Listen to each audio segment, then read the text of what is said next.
What makes North Carolina A&T different? It's not just one thing. For example, at A&T, your professors will challenge you to excel because they want you to succeed. In fact,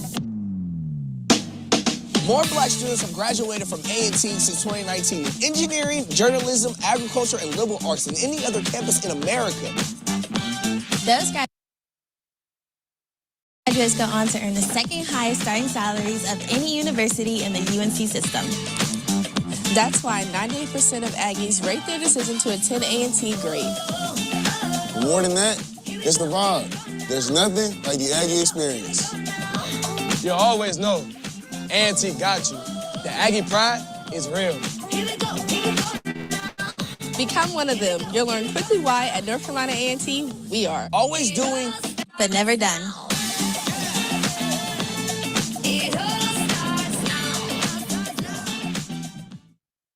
Well, good evening, everyone, and welcome to the Fall 2023 North Carolina A&T Alumni Town Hall. I'm Todd Simmons. I'm the Associate Vice Chancellor for University Relations at A&T, and it's my pleasure to be moderating tonight our town hall. And we're so glad that so many of our Aggies have signed up for this to take part this evening. We've got a lot to share, a lot of great things, great updates around the university to put in front of you, and we want to hear your questions. So please feel free as the evening progresses to drop your questions in the Q&A. We have staff who will put those on another document so that we can ask them during the Q&A period and get as many of them answered as possible. To get us going, though, it's my pleasure to introduce my good friend and our interim Associate Vice Chancellor for Alumni Relations, Ms. Crystal Boyce. Crystal? Thank you so much, Todd, and good evening, Aggies. Welcome to the Fall 2023 Alumni Town Hall. We appreciate you taking time out of your day to join us and hear updates about what's happening at our beloved alma mater. Since the last town hall in April, the Office of Alumni Relations has been working hard to ensure that we continue to connect with our over 70,000 alumni across this world to collaborate on initiatives that support our beloved alma mater while staying committed to A&T's global footprint. We have been busy keeping you engaged. Whether you attended the May Alumni Reunion Weekend with a record number celebrating the Golden Class of 1973 or the Silver Class of 1998, which we will still be celebrating at the greatest homecoming on earth. We also welcomed a record number of new students, and they participated in their first Aggie tradition, hosted in partnership with the Aggie Success Leaders and Aggie Student Alumni Council. They took a photo on the 50-yard line of our wonderful Truist Stadium. We continued to educate our alumni chapter leaders and brought them in on campus to the inaugural Alumni Chapter Leaders Academy. We are committed to keeping you connected, collaborating with you, and continuing to keep you connected to A&T's footprint.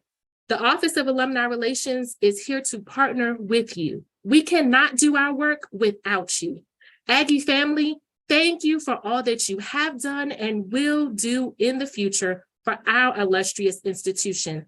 I want you to always remember that you're a part of the Aggie legacy that achieves great goals in everything and produces renowned individuals dedicated to excellence.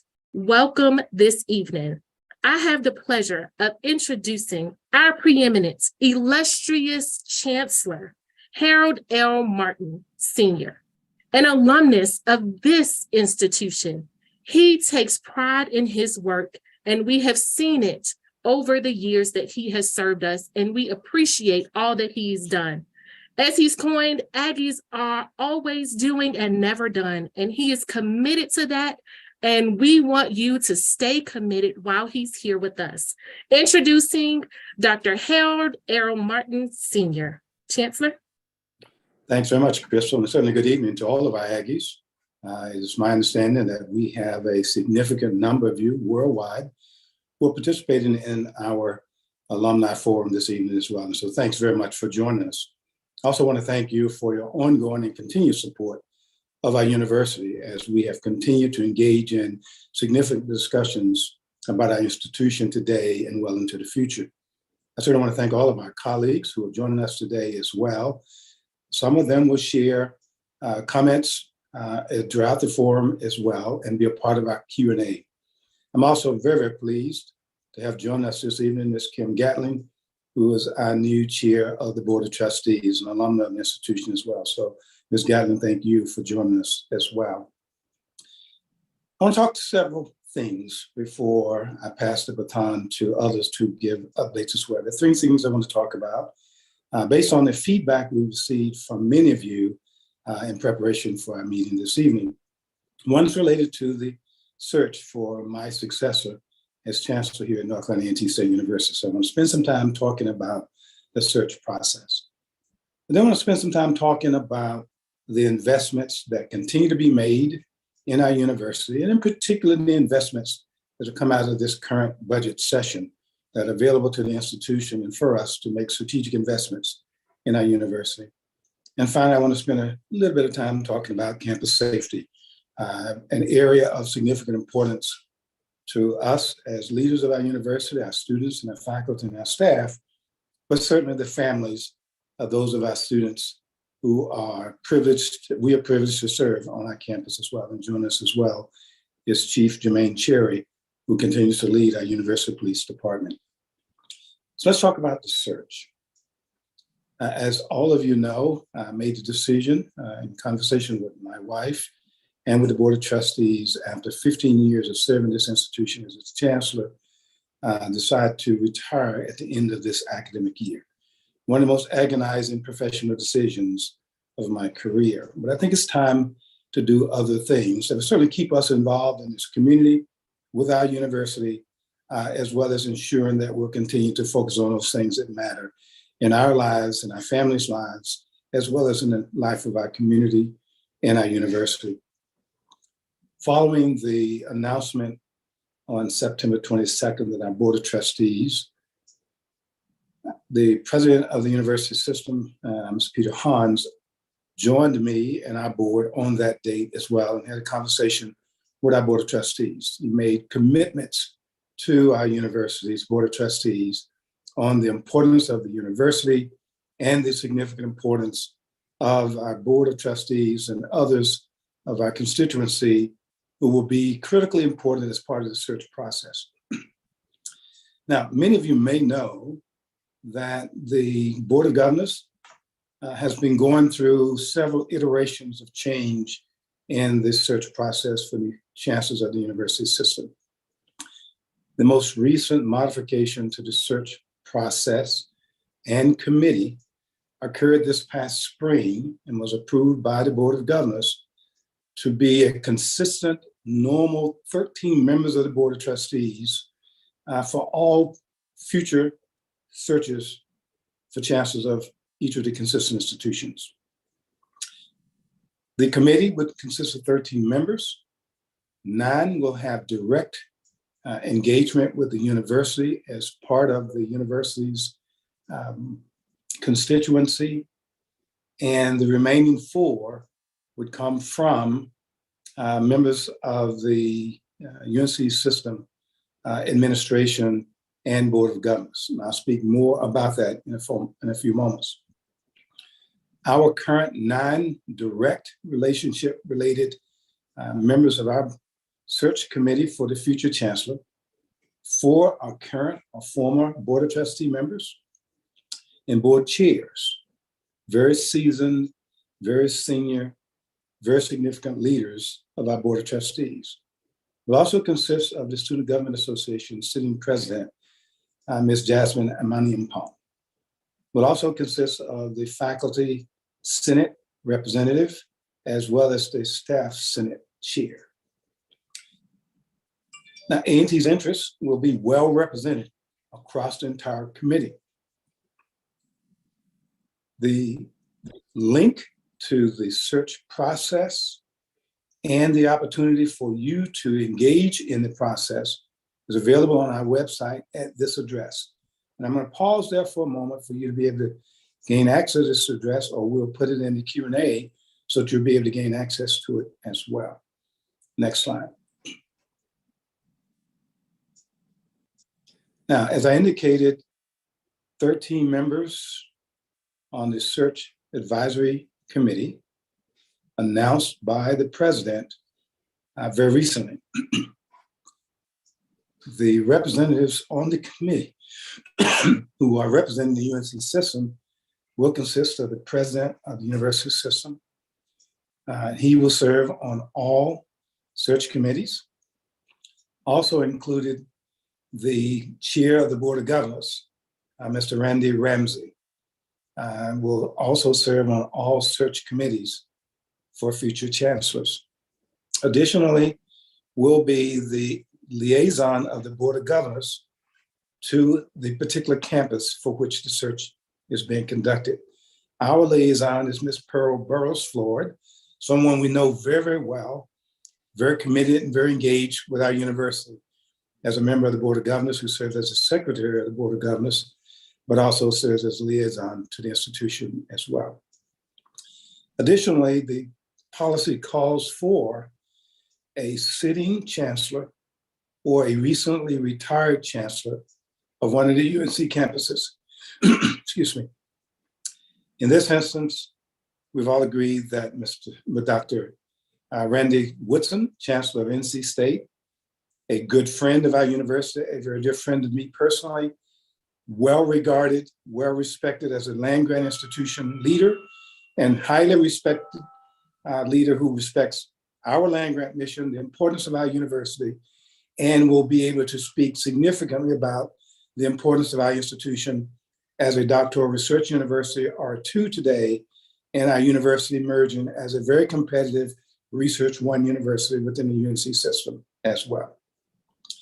In addition to those four members of the UNC system Board of Governors, president, liaison person, and a sitting chancellor in this instance will be Ms. Hilda Penix Ragland, alumna of the university and former chair of the Board of Trustees, will chair the committee. Ms. Kim Gatling, alumna of the institution and current chair of our Board of Trustees, will be a member. And again, as I indicated earlier, Ms. Jasmine Amaniampong, who is our student government president. If you have not met Ms. Amaniampong, she is outstanding. A very, very strong academic student, very strong student leader, and a person who speaks up on the needs and interests and responsibilities and represents our student body in very significant ways. Ms. Willie Deese, former chair of our Board of Trustees, will also, an alumna of the institution, will also serve on the Board Search Committee representing the institution.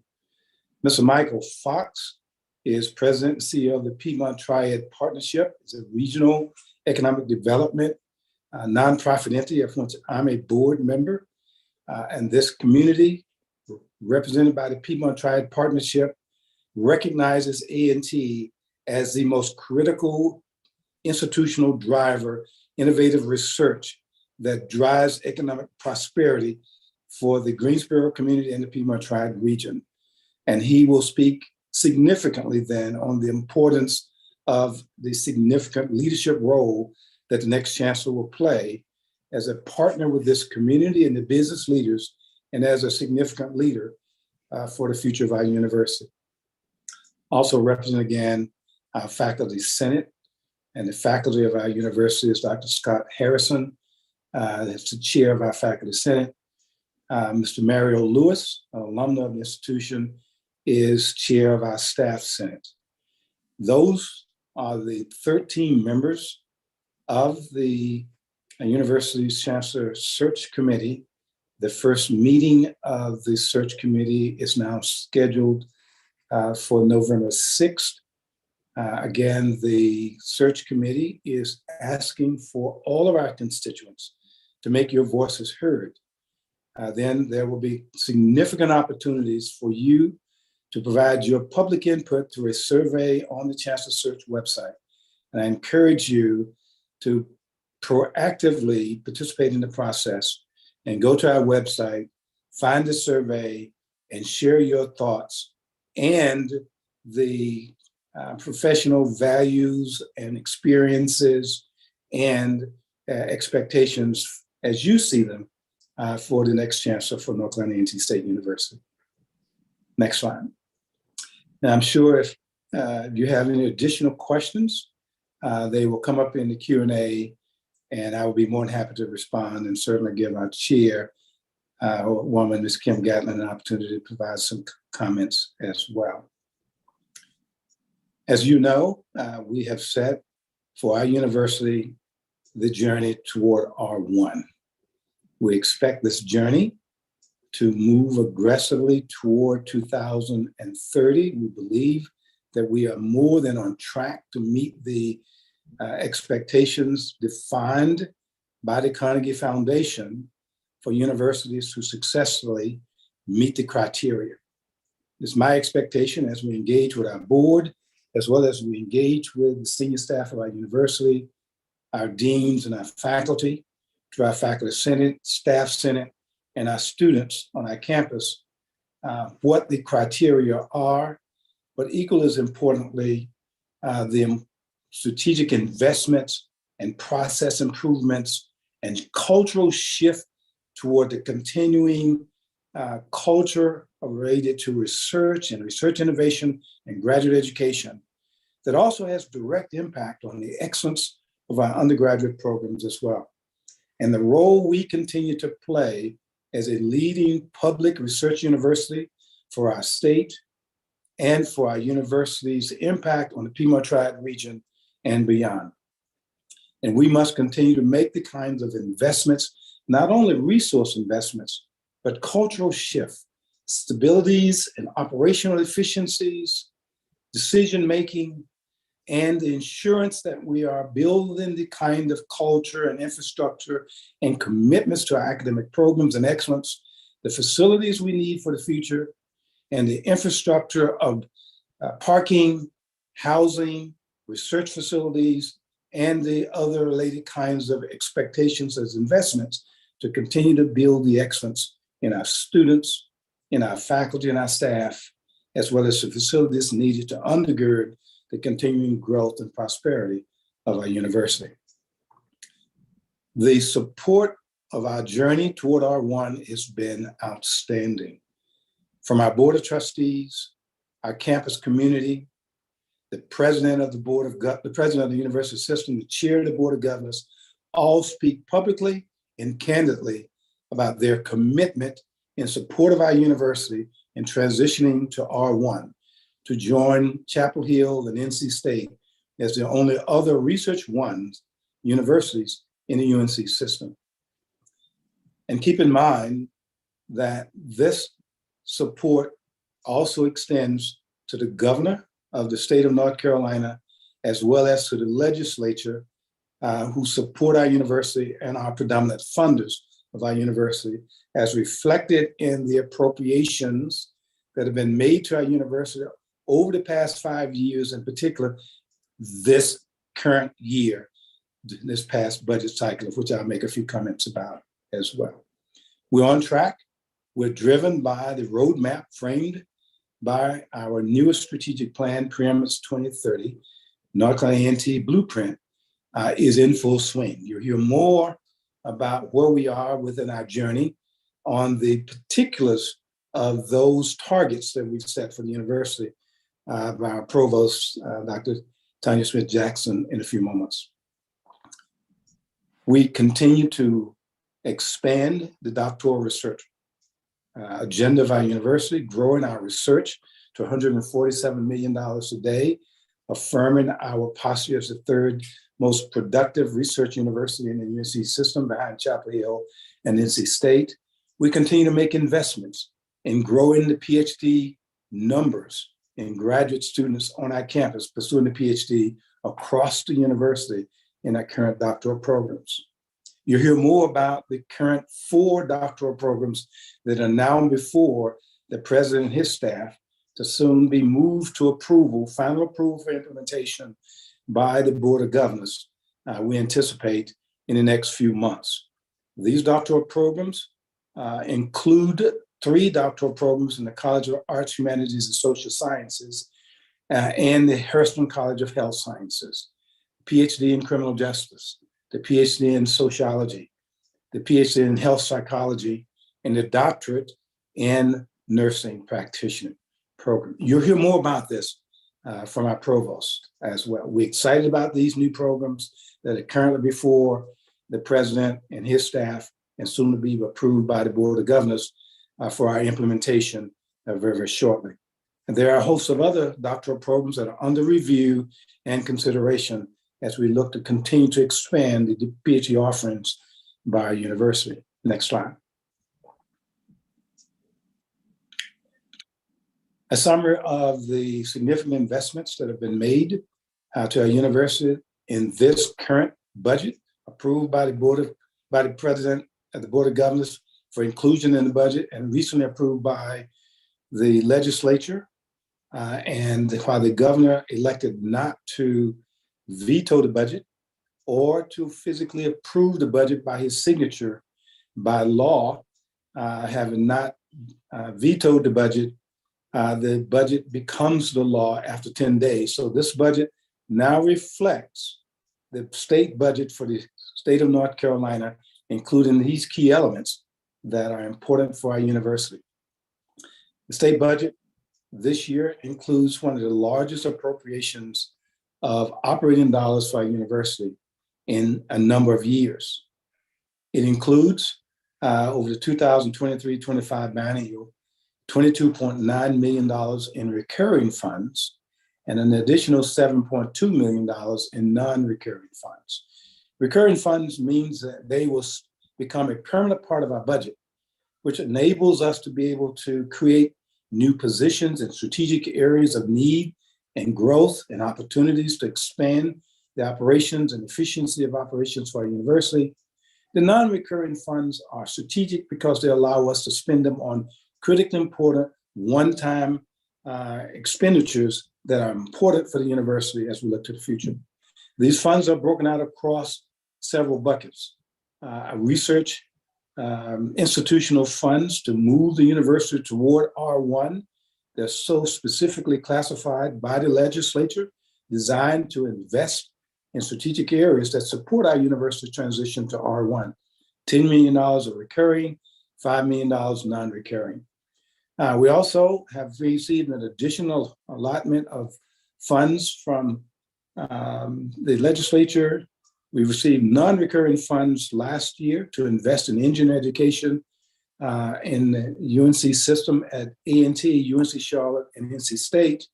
We received, those were non-recurring funds. Each of us received another allotment of recurring funds this year.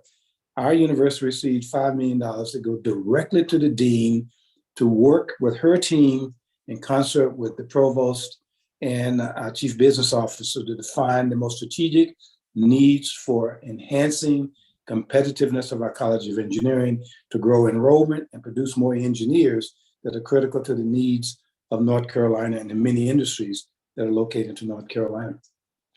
We have continued to petition the legislature and the Board of Governors and the governor to continue to enhance the matching funds necessary to continue to enhance competitiveness of our agriculture research and agriculture extension programs to be more equitable with what NC State gets as a matching state appropriation for the research funds they get.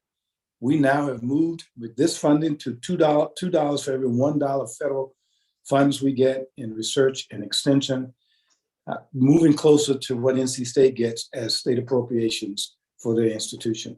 We also received an additional $1 million of recurring funds to support our College of Agriculture and its operations as well. This additional $10.7 million in ag research and extension and ag research platform, $1 million, are all recurring dollars. For the first time, the legislature has supported 10 of the universities who are not in FBS large conferences that get major TV royalties and build their athletics budget based on student fees and modest sponsorships, as well as revenues from game events and the like. appropriated funds to be split evenly across 10 universities, including North Carolina A&T. $1.2 million in recurring and $1.7 million in non-recurring will go directly to athletics for the AD Earl Hilton to invest in operations and supporting student athletes who attend our university and compete in our various sports. We also received an additional $250,000 in non-recurring funds to allow us to support those students on our campus who have exhausted their federal financial aid and need only a few dollars to pay bills, buy books, or whatever the case may be, so that we can get them to the finish line. So these are called completion assistance dollars.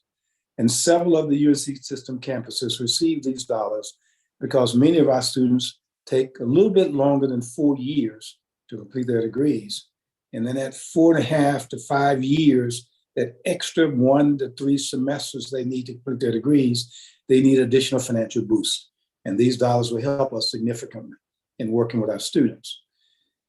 Additionally, we have realized that our largest college for our university is the Harrison College of Health Sciences. We must make provisions to accommodate the significant growth in our Harrison College of Health Sciences, new academic programs, new enrollment, and the like. So we received in this budget an additional $2 million non-recurring for planning funds to build a $125 million new facility to accommodate the Harrison College of Health Sciences academic programs, faculty and staff and students in academic programs, but also the research that's emerging in the College of Health Sciences as well.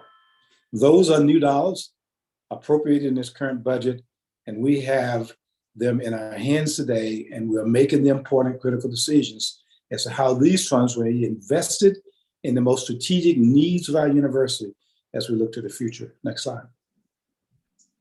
And it's taken significant levels of advocacy to ensure that the Board of Governors and the President, and the legislature, and the governor understands the continuing growing needs of our university.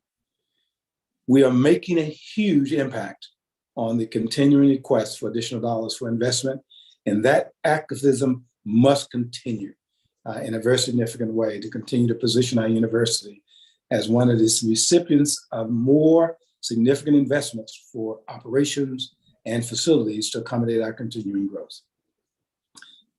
The last topic I'll make a few comments about very quickly includes campus safety. Campus safety is a critical area where we have continued to make big investments on our campus, both in personnel, adding additional police officers to Chief Cherry's staff as an accredited police department, arming them with the very best munitions and weapons to ensure that they are able to protect our campus from intruders, from our communities, or whomever they may be, who may be seeking to come to our campus and provide harm potentially to our campus community. Keeping those criminals away is indeed a critical and significant responsibility for us. We've made big investments in technology, new drone technology, new technologies to allow us to read license plates and allow us to ensure that we are able to monitor those who have been trespassed from our campus or persons in the community who have been identified as criminals and their license plates have been added to a database. We're able to track those vehicles as they enter our space, and we're able to identify when any of those individuals who are deemed criminals are entering our space, and we're able to deploy resources to remove them from our campus community. Significant levels of investment and strategy. Unfortunately, when we opened the university in the first week of classes, we had a group of non-students come to our campus during that first week. Many of these young people look like our students, dress like our students, act like our students. They're not our students. They are young people who want to hang out around our students, whether they be out in the community. And in this instance, they were seeking to come onto our campus and hang out with our students around our student center. Those two warring factions of individuals brought weapons with them. They entered an altercation in the entrance of our student center. We were very fortunate that none of our students were injured. One of the perpetrators was indeed injured. We identified through the technology we've got available on our campus who we think the individuals are who were shooting. One of them has already been arrested and has been prosecuted. The other is we're standing up. We know who they are. We think we are building a strong case that hopefully will soon result in an arrest of that individual as well. So I'm very pleased that we are using the tools we have, the technology, and we're working very closely with the Greensboro Police Department to ensure that when unfortunate incidents occur in and around our university, our efforts will be to prosecute these individuals to send a strong message that you are not welcome around our university. In closing, what I'll say to you is this. We have reached a very clear message with our students who don't want to be over-policed on one hand, but they want to feel safe. Parents of our students and our administration believe that it's critically important for us to balance erring on over-policing and keeping our campus safe and keeping the riffraff and criminals away from our university. In our very recent conversations with our students, they get it. They understand the need to over-police. Over-policing means there are police officers visibly available and patrolling our campus with weapons, checking vehicles, stopping suspicious vehicles, managing at evenings at a certain hour. We lock down gates for entrance to our university, and we control those who access our university, and those who have no business being on our campus are turned away. That impacts me and every one of our employees, as well as our students, as we manage ensuring that we're securing this campus to keep all of us safe, away from hurt, harm, or danger, as criminals amp up their desire to be around our campus, around our students, because they want to be a part of the enjoyment and the space and the excellence of which our students enjoy our campus community. And our commitment to our families and our students and our faculty and our staff is our intent is to keep all of us safe. And you can see the evidence of that through the work that we continue to do and the investments we make. We hear from many of you about questions about what we're doing, what we're not doing, et cetera. I want to leave you with understanding. We take this very seriously. I don't want to make that as a cliche.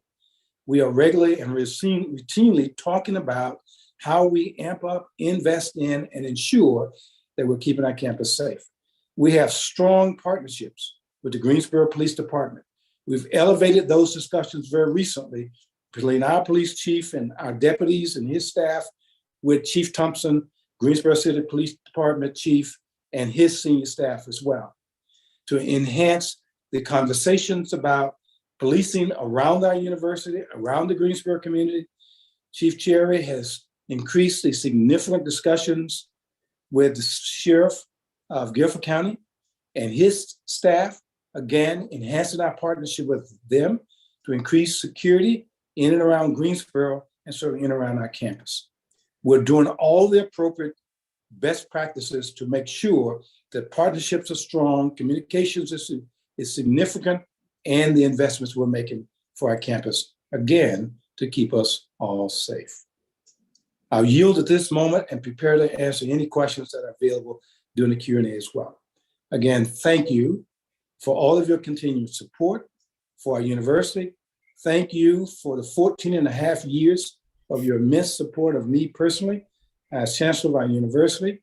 We've not always agreed, but we've always agreed to disagree when we could not come to consensus.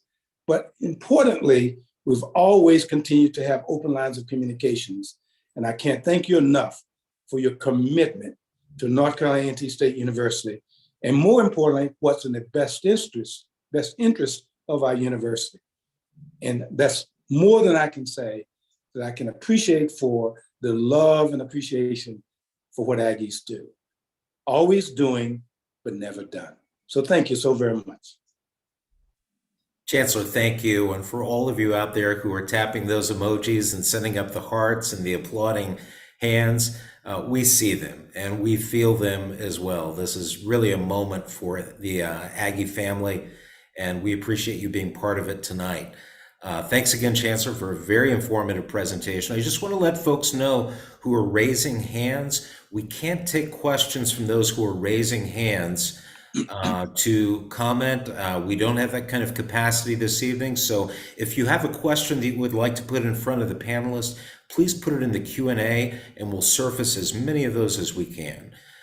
So next on our agenda is an update from the Division of Academic Affairs from our very own Provost and Executive Vice Chancellor for Academic Affairs, the hardest working woman on the A&T campus, Tanya Smith-Jackson. Welcome, Provost. Thank you, Todd. And I will say before I start, Chancellor, I think I counted 42,000 positive emotions, emojis that have come across. They're just flowing up the screen. And so we definitely, sir, thank you so much. We know you're not gone yet, but you have certainly gotten us to a great point, and we appreciate all the work that you've done. Folks, I have a few minutes to give you an update on academic affairs and let you know what we're doing as we advance the university as it relates to what we can offer to the world in terms of degrees. And then also I will include a bit of an update on research expansion. The Chancellor has covered some of that already, but I'll hit some high level points. Next slide. So I just want to remind folks, remember, we have a blueprint, right? We have a roadmap. We spent a whole year pulling together what we call the Preeminence 2030 North Carolina A&T Blueprint. That is our strategic plan. That's what's going to take us future forward to 2030. I'm reminding you just of the goals. Of course, we have a lot of this information on our website. You've seen it in press releases. Some of you have the hard copies of the strategic plan. But what we are keeping near and dear to us as we move forward to 2030 are these 5 goals. Certainly there are 29 strategies that are spread across those goals, but these are the 5 things that we will center on in terms of goal achievement to move us to the next level. In doing so, one of the things I wanted to mention is to draw your attention over to the right side of the screen. When you look at these 5 goals, it's important to understand every action that we're taking to achieve these goals feeds into everything about North Carolina A&T. People, external, internal, everyone. Processes, the way we do things, whether it's through strategic partnerships or internally, how we operate smart systems to help us do our work. Tools, and then also experience. You've heard about the Aggie experience. It is defined on page 5 in the strategic plan. We want the experience for Aggies all over the world, and certainly internal to the university, and particularly our students and student success, to be a great transformative experience. And so I just wanted to bring this to your attention, keep reminding you, because this is what we're working every single day. Next slide. As we went through the 29 strategies, though, there are many units across campus who created what's called a divisional implementation plan. In those plans, and the whole point is, what actions are we going to take in any given year or month by month, however it's timed out, to help us to achieve those goals? So you'll see across the many divisions across campus that they have various actions that they have given priority to. Academic Affairs has 4 different divisional implementation plans, several actions throughout those plans. But for this year, we wanted to have some priority actions that we put forward as front and center to keep us focused on some areas that we need to use as a combined concept to help us to achieve our goals in the strategic plan. One of those is, as we look at who is here at North Carolina A&T, and let me take a moment to thank our wonderful teams across the university, our faculty and our staff, and our deans, our associate deans, our directors, all kinds of people across campus who really make these things happen. But what we're looking at is the great talent we already have here. We want to offer advancement and opportunities to develop new generation ways of thinking.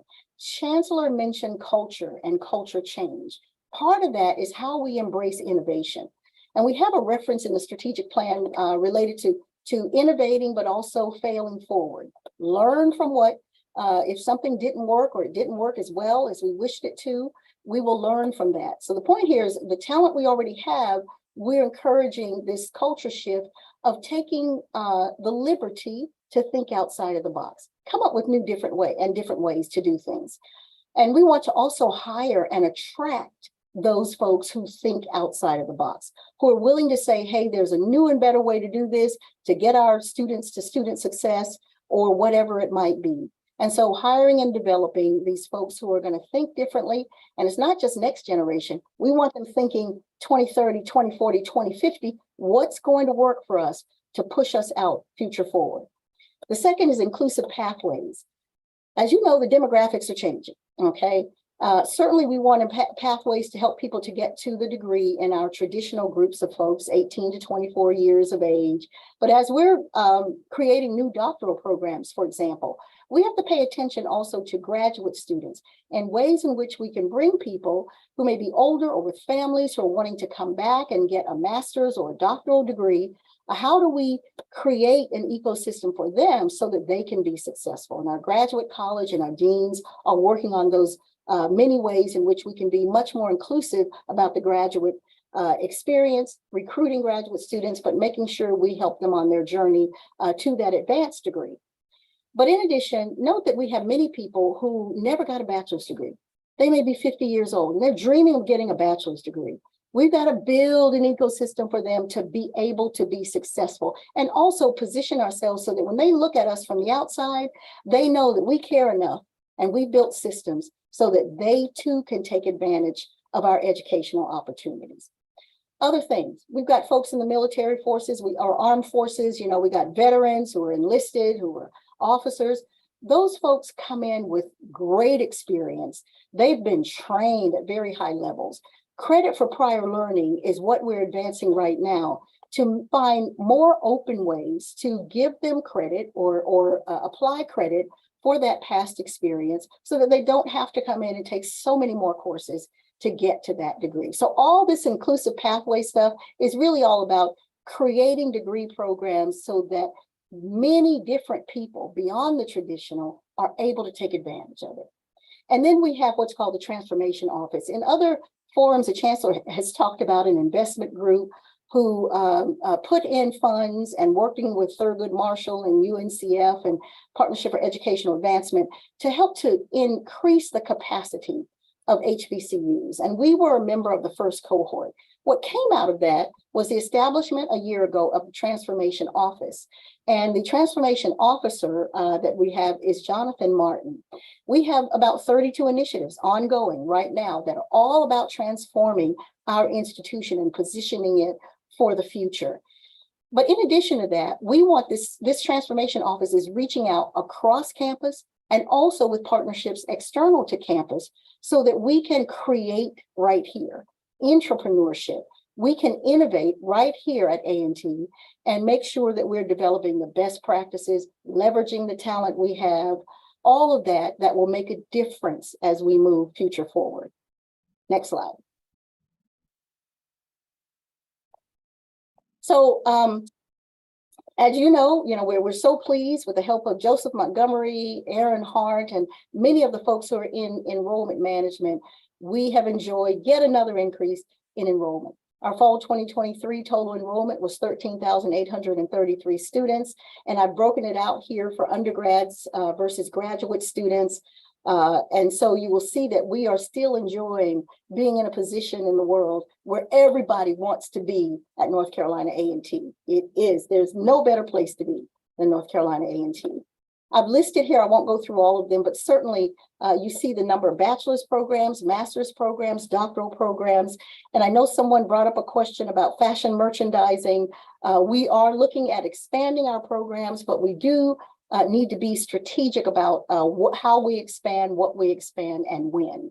And so Chancellor did mention that we have 5 new graduate programs that are upcoming, and I'll give a little bit more detail about that on the next slide. One is a master's in criminal justice, but what's going to also matter for us is will be the doctoral programs, because based on how Carnegie moves universities from high research activity to very high research activity, the doctoral programs do matter, although master's programs are pathways to doctoral programs. Next slide. So research expansion, Chancellor talked about R1. I'm going to hit some of the key areas that tend to be used for considerations for how you move to R1. So the progress we've made in moving in that direction, research expansion, is that obviously we've increased the number of doctoral programs that we're offering. We've gone from 9 to 11 in just recent years. And now we have 4 new doctoral programs pending for approval this academic year. 2 in November and 3 in February. So as long as things are going well, and we think they are, we will have 4 new doctoral programs for a total of 15 doctoral programs offered at this great university. But we're also, it's not just for Carnegie about how many doctoral programs you offer, it's also about how many doctoral degrees you're conferring, so that the folks coming into these new programs and the existing programs also have to graduate with those doctoral degrees. And we've steadily ticked up since 2017. From 57 doctoral degrees conferred in 2017 to 67 this past academic year. So we're very proud of that. And thank you again to all of our academic leaders and our groups across the university who support this movement in terms of conferring degrees. Also, it matters how many faculty you have, and particularly faculty dedicated to research. And so the number of faculty have increased since the year 2020, and we're now sitting at about 845 faculty who are in the Division of Academic Affairs. About half of them, or just over half of them, are full-time tenure track faculty. The others are part-time and other faculty. So the number of research staff also matters in the Carnegie equation.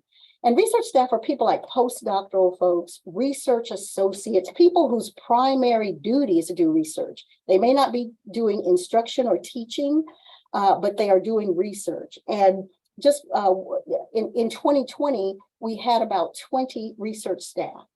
As of fall 2023, we're sitting at 97. It's a typo on my slide.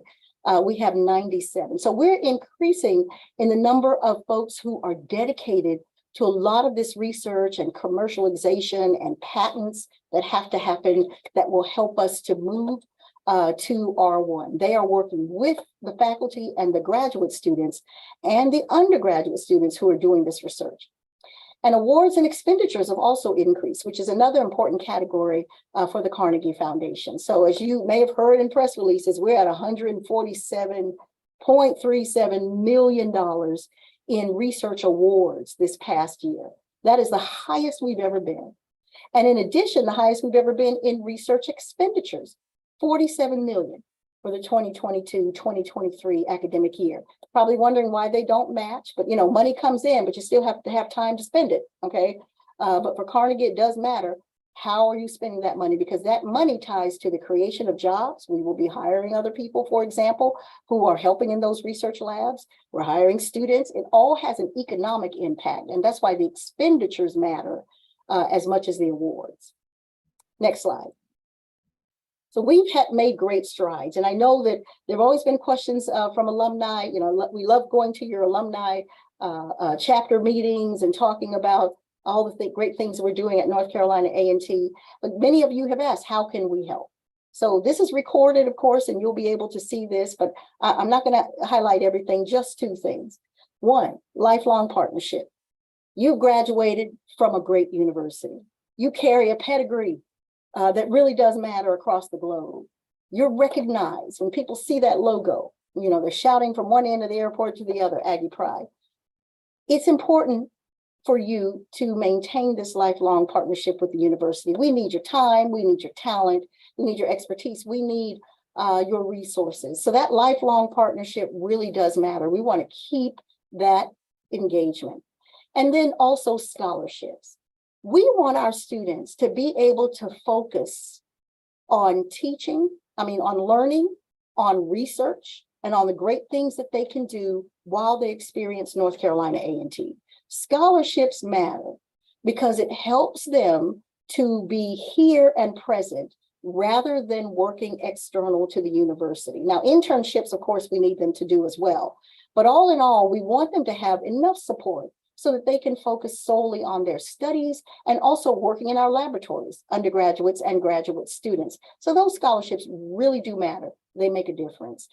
It also includes graduate students because we also want to make sure they have fellowships. Usually we refer to them as fellowships to help with stipends, to help with monthly their tuition in particular, and also other monthly expenses so that they can live and still focus in the laboratories where all that great innovation is happening, laboratories, studios, field work, etc. But I've given you the rest of the list. There are great ways in which we can have you engage, and certainly a wonderful Crystal Voice, very gifted in helping you to figure out the best ways to engage along with our advancement folks, external relations, and particularly alumni relations. So we've got happy news. We've got great news coming out of academic affairs, and we thank you. We definitely thank you for the support that you have provided thus far. Thank you, Provost, and for all of you Aggies out there who might have a student who's considering A&T or know someone who wants to come back for a graduate degree or professional development at A&T, there has never been a better time. There's so much happening on the academic side of the house at our university. It's an incredible time, and we know that a lot of people really want that experience. 42,000 of them applied for admission to A&T this past year. So we want to see your students apply. We want to see them here in Aggie Land and becoming part of this great big family. Next, we have the person who's responsible for making it all run. Many of you in the Q&A have recognized some of the funding inequity coverage that's been out recently. And being able to make the university function and not only function, but excel in that environment is the responsibility of our next presenter, Mr. Robert Pompey, our Vice Chancellor for Business and Finance, with an update from the Division of Business and Finance. Robert? Great. Thank you, Todd, and thank you all, and thank you for attending. It is a pleasure to talk to my fellow Aggies. I'll tell you, Aggies are special. We are second to none, and it's just all of you that make such a difference. It's been a pleasure of my professional life and a highlight of my professional life to work at A&T for the last 16 years. And what I'm doing every day is I'm calling the North Carolina State Retirement System, trying to trick him and say the Chancellor only has 20 years and he needs 10 more years so we can make him stay. But Chancellor, thank you so much for all that you've done. We're going to miss you, but let me tell you, all my fellow Aggies, Chancellor's working us hard, and he's going to be working us up to June 30, 2024 at 11:59 p.m., making sure that we're making it happen. So thank you all so much. Next slide. Division of Business and Finance is really a multifaceted operation. You can just see all the divisions that we have in place. I oftentimes say you think of everything a student may complain about, and that's oftentimes something that reports up to me, whether it's the food or whether it's parking or whether it's police or whatever it is. If it's something they're complaining about, it probably will report up to me more often than not. Bookstore. But what I want to talk to you about is just a few things that we have going on that you should expect to see this year. Next slide. One of the things that that I'm proud of is that if you've not come to North Carolina A&T since 1990 and you were to come to our campus today, you would get lost because of all the different things that we've added and the building renovations, et cetera, et cetera. And my hope is by the time we get to 2035, if you were to haven't been on our campus in the last 15 years, you get lost again. One of the things that we're excited about is that we're going to begin working this year on a new residence hall. It's going to be a 413 bed facility. It's going to be really on Blueford Street, across the street from Harrison Auditorium. So we're excited about that. We again, it will start in the next few months. Overall goal is to have completion in the fall, and as you can imagine, our students are very excited about this also. Next slide. Also, if you were to go to our farm, you would see a totally different farm than what you may have seen in 2000. And one of the newest additions that we're going to start working on with, again, a completion schedule of fall of 2025 is an urban community food complex. We're going to be doing a lot of work in this building, from research to extension, to outreach. One of the things that we're going to try to make sure that we do is we're going to try to make sure that we assist our small farmers in business plans and commercialization of their products. So just really helping them be able to take their product from the farm to the store and from the stores to our various kitchens. We're also extremely excited about the fact that we're going to have Aggie ice cream in here. And so we look forward to that, going back to what we used to do some years ago. Next slide. And then our stadium, our baseball stadium, we are going to put about $9 million in our baseball stadium over the next year to 18 months. For many of us, this baseball stadium was also where we played football. So it does have significance to us all. We're working very closely with the Historical Society. This is a historical site, especially the columns in the front of the stadium. So we're going to make sure that we're maintaining those to specifications. We're going to take a lot of the bleachers that we have. We're going to take those down and include some life safety things. So we're really excited about where we'll be on this. Probably start doing a lot of extensive work next summer when our baseball team is in the off season. Next slide. And finally, Dudley Hall is something that's near and dear to us all. One of our most historical buildings on the historical side of our campus, and used to be our old former administrative building. So it's a beautiful building. We're going to be looking to put approximately $2 million in just renovating it and giving it some tender loving care, and we'll definitely start working on that this year also. Next slide.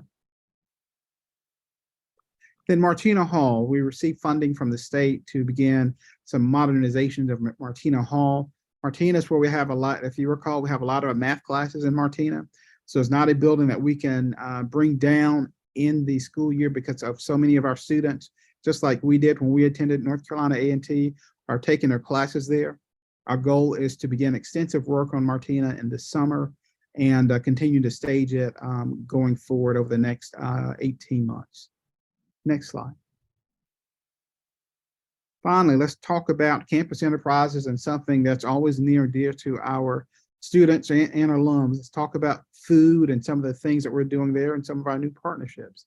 Next slide.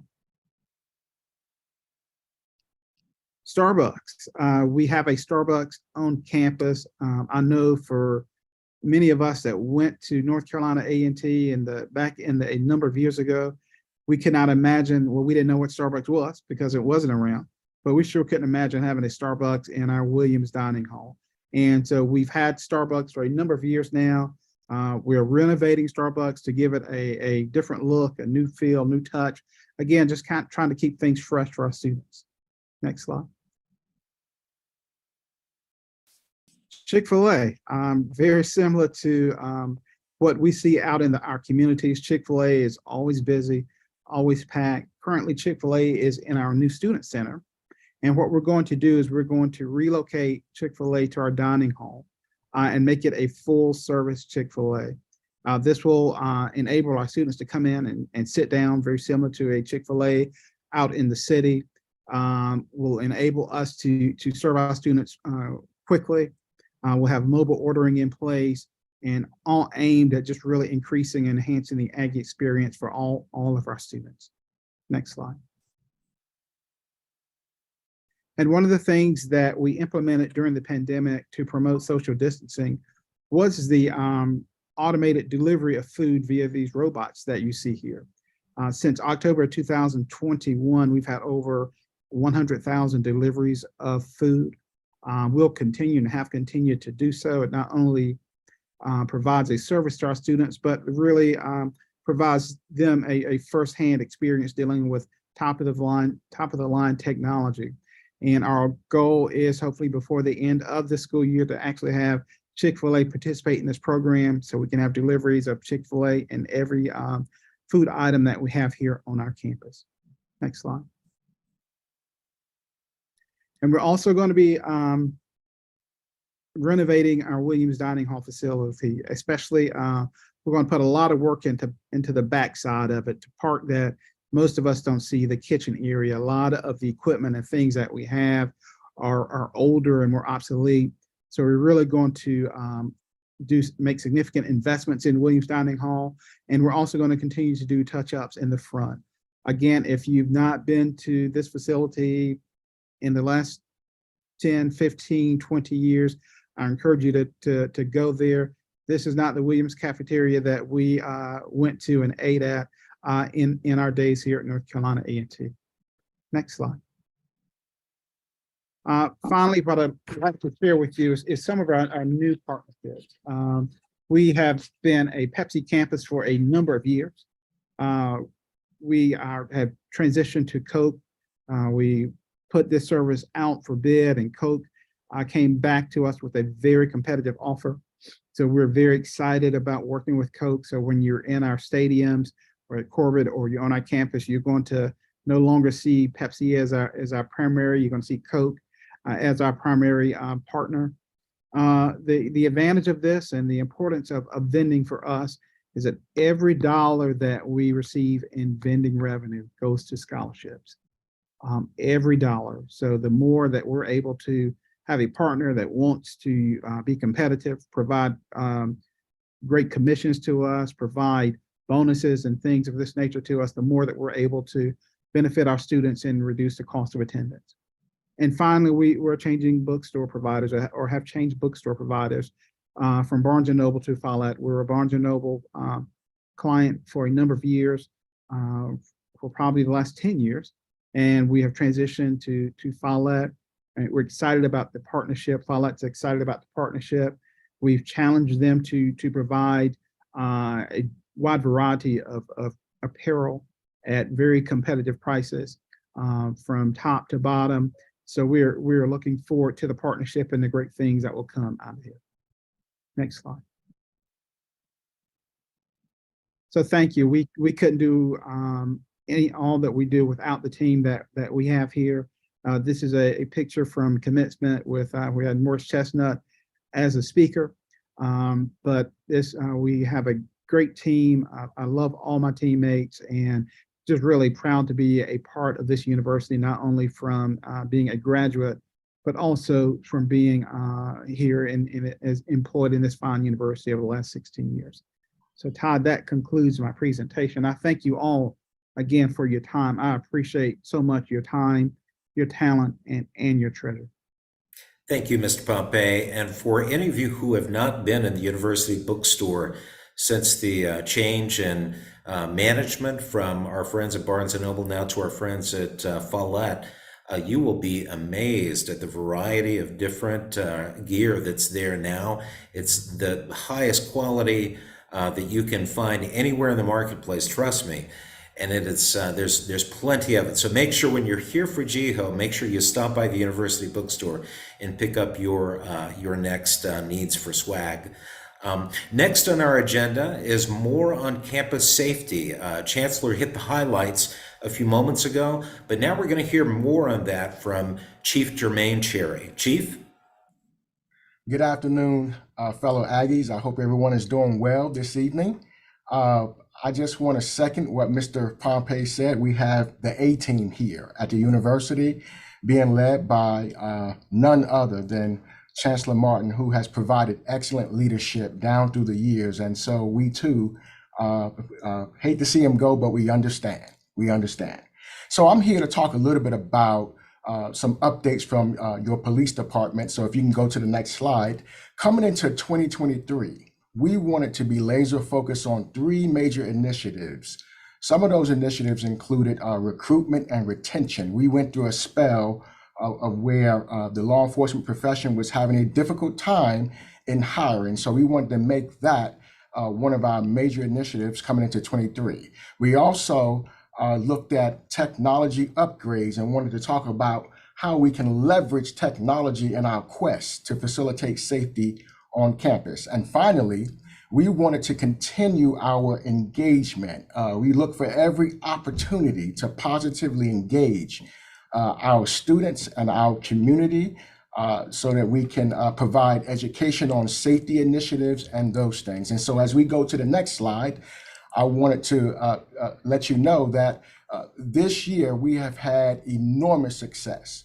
So in 2022, it was very, very difficult to recruit and retain officers. In 2022, literally, we would get into a hiring process and we would vet candidates, and for some reason, some of them would fall out of the process, or they just didn't meet the standards, and it was just a tough time.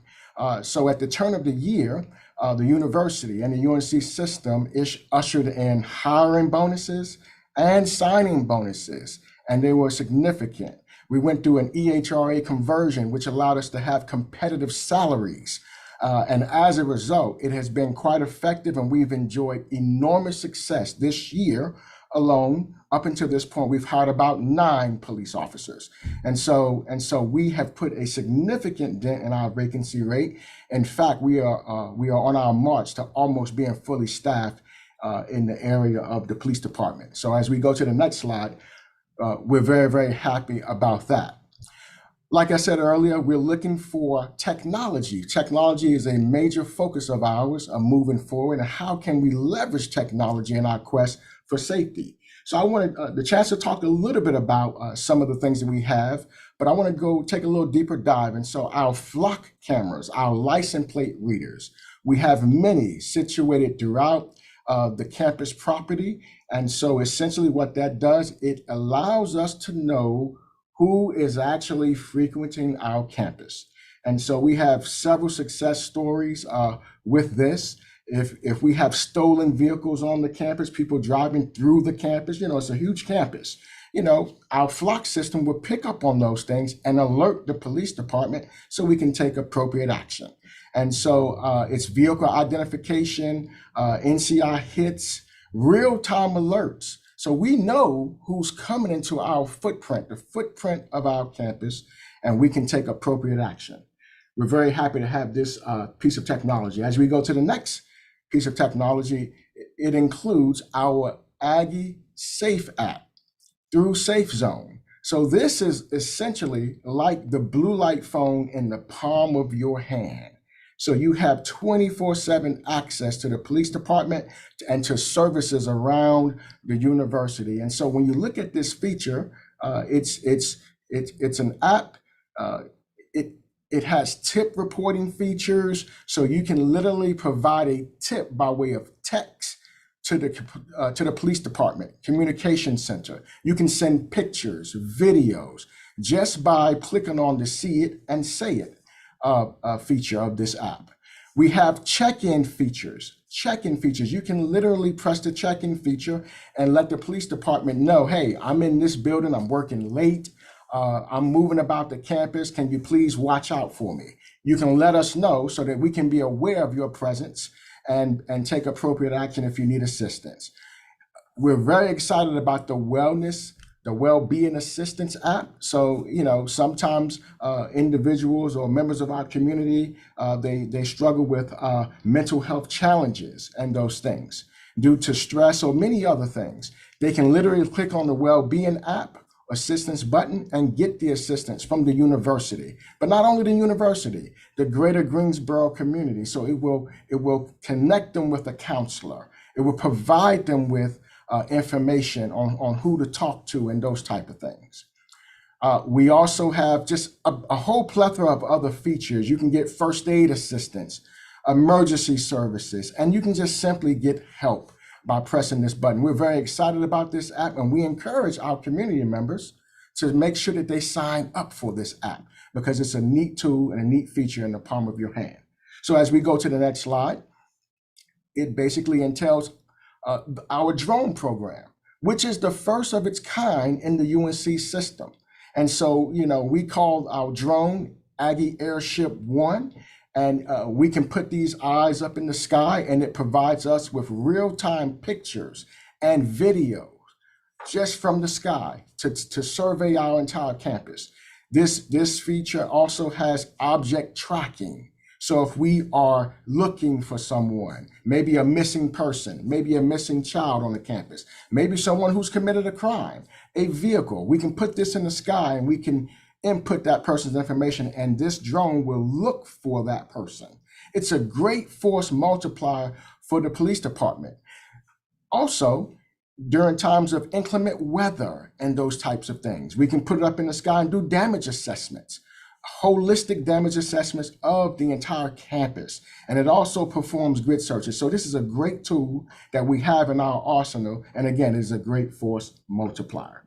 The next slide talks a little bit about OmniGuard. So this is an inward facing app that we're very proud of. And what it does, it brings accountability to the police department. Okay, so now we have the ability, the command staff has the ability to see in real time where our officers are on the campus, where we have patrol in the past. You see a picture of the heat map with the red, the yellow, and the green. The red indicates heavy patrol presence. The green and the yellow, lighter patrol presence. And so sometimes, you may say, well, I haven't seen a police officer, so I can go back and look and see just where my people are. Are they patrolling the hot spots? Are they being seen? Are they being visible? Great app that we got for accountability purposes. Next slide, please. We have new Axon 3 body cameras, which is a game changer. This is the latest and greatest in body cameras. What this does for us is I have the ability to live stream into every police officer's body camera as they are going to the scene of whatever they are investigating. So I have eyes on it, just like the officer has eyes on it. We also have evidence.com, where we can send a text message to the community and ask them to send us information on whether or not if a crime was committed, if you was a witness to a crime, or if you have any video, pictures, you can send that to us as we investigate incidents throughout the campus and those things. So this is a very, very neat piece of equipment, and we're very, very happy to have that. And going to the next slide. This is called our Fusus Real-Time Crime Center. This is the latest and greatest in technology. All of the technology I just told you about, all of it integrates into this system to include all of the campus cameras. You see a picture up here of Aggie Suites E with all of the cameras. We have the ability to click on every camera and see what is happening. We can do this by desktop computer. We can also do this by phone. The drone technology integrates in here. Our CAD system integrates in here. All of our technology, and it's great. And so we now have building plans, every floor, cameras on every floor. We have access to those things at our fingertips. What it does, it allows us to be more efficient as we respond to incidents, as we investigate crimes and those things. So quite literally, this is in the hands of all of our security and police. So a security guard can be on the first floor, but looking at what's happening on the third floor. It just lets us be more efficient. And for that, we are absolutely grateful. Next slide, please. And so the next thing that we wanted to be more intent about is our community engagement. How are we engaging with our community? Are we looking for those opportunities to positively engage? Are we providing training to our community on how to stay safe and those things? And so as we go to the next slide, if you don't mind, some of those programs include our self-defense course that we teach, absolutely free of charge for all faculty, staff, and students, taught by fully trained and certified police officers in a controlled environment.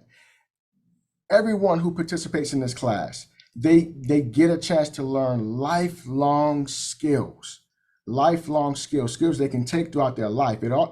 We also share a lot of crime prevention information on how not to become a victim of a crime. Another program, going to the next slide, that we are very, very proud of, going to the next slide, is our Citizens Police Academy. Ever wonder exactly what happens around a police department? Want to peek behind the veil? We give our students the opportunity to do that. So they participate in our Citizens Police Academy, which is an 8-week program where they have the chance to learn about the inner workings of a police department, how to become a police officer, traffic stop procedures, all types of things, team building and relationship building, and more. Physical assessment requirements. The students love this course. We get a lot of participation out of this, and for that we are grateful. The next slide. I believe we go to the next slide.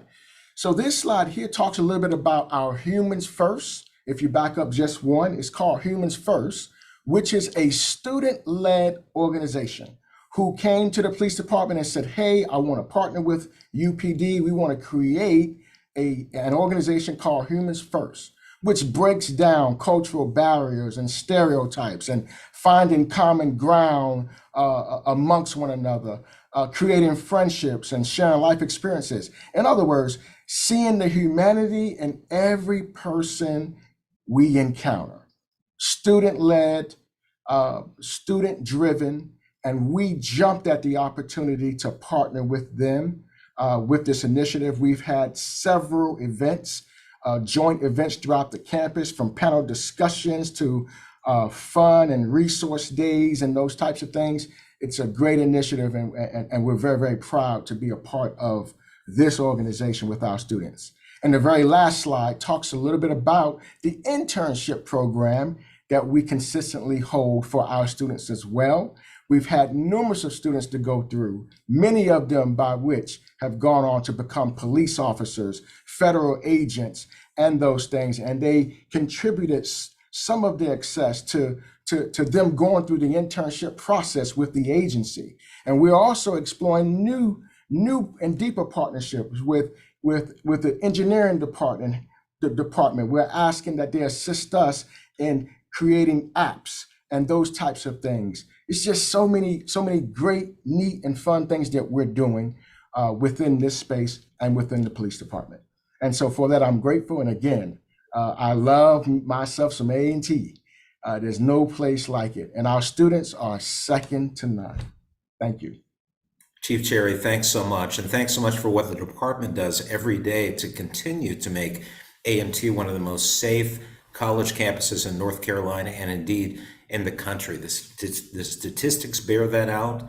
And those of you who have young people here studying at our university, please know that they are in good hands and they're being well protected here by University Police Department. Our next presenter is our Director of Intercollegiate Athletics, Mr. Earl Hilton. Earl? Todd, good evening. Good evening, everyone. Certainly appreciate your time tonight, the opportunity to be with you this evening as we participate in this town hall. If we could go to the next slide, please. You see a brief agenda there. We're going to talk about some of the questions that were submitted during the pre-registration chat. I'm going to jump right into the middle of the third rail of athletics and talk about homecoming and talk about conference affiliation. We're going to have those conversations. Then I'm going to run through some updates on some of the core work of athletics, our academic standing, our championship review, and then certainly fundraising. And then finally, I'll spend a few minutes talking about the future that we are envisioning for A&T athletics in terms of facilities. Mr. Pompey mentioned War Memorial Stadium. We'll look a little bit more at that and some of the other facilities that we have on campus that need our love and attention. So if we could move to the next slide, please.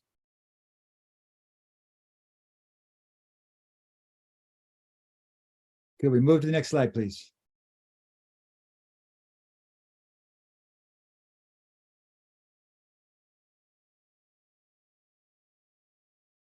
Is it moving? I'm gonna start talking anyway. All right, homecoming. As you are aware, we have sold out. Can you guys still hear me? Yes, we can hear you, Earl. Okay, I don't see the slides anymore. I think they're rebooting it, Earl. Okay, I'm gonna go forward. So homecoming, as you know, we sold out of homecoming tickets again this year. Over the past 4 years, we've sold out an average of 28 days prior to the game. This year is the earliest ever. 59 days before the game, we were sold out of homecoming tickets. We do not have plans to expand the stadium, to build additional seats, or to add extra seats at the stadium, we would certainly look at that as a department when we get to the place where we are selling out the stadium at every home game. And then it would make sense for us to add additional capacity. But as we sit today, we are not in that place. Now, some of you who have been coming to homecoming for a long time can recall a time when we never sold out of homecoming tickets, but you couldn't find a seat. We were 3 deep in the aisles and lined up around inside the stadium and in the ingress and egress paths, standing in front of people. It was not safe and it was not fair to those of you who purchased a ticket and could not find a seat and could not view the game. So we have, over the last several years, brought our capacity to a place where every ticket that's sold has a seat. Everyone who comes to homecoming will be able to find a seat to enjoy the game. That has led us to the place where we're selling out of tickets, and it's going much more rapidly with each passing year. Again, this year it was 2 months before the game when we were sold out of tickets. Now, there is one thing that I will share with you that I'm likely to regret saying. Next year, we will have the opportunity to purchase ground level boxes for some of our fans and boosters. You've seen them, you saw them at UAB this year, you saw some at, I think, at Central 2 years ago. We saw them 2 weeks ago in Norfolk. They're a tent cabana type structure. We're going to have something a little bit different for our fans, but we will create some space on the field for individuals who are interested to secure access, seating, and game viewership from a unique perspective. We will have more details about that. Please don't put any questions about that in the chat. I can't give you any more details. I don't have any more. I'm certain that it will run through our Aggie Athletic Foundation, but we are excited about offering that opportunity moving forward in order to increase the capacity of seating at the stadium. All right, conference affiliation. Again, we're going to just jump right on this thing.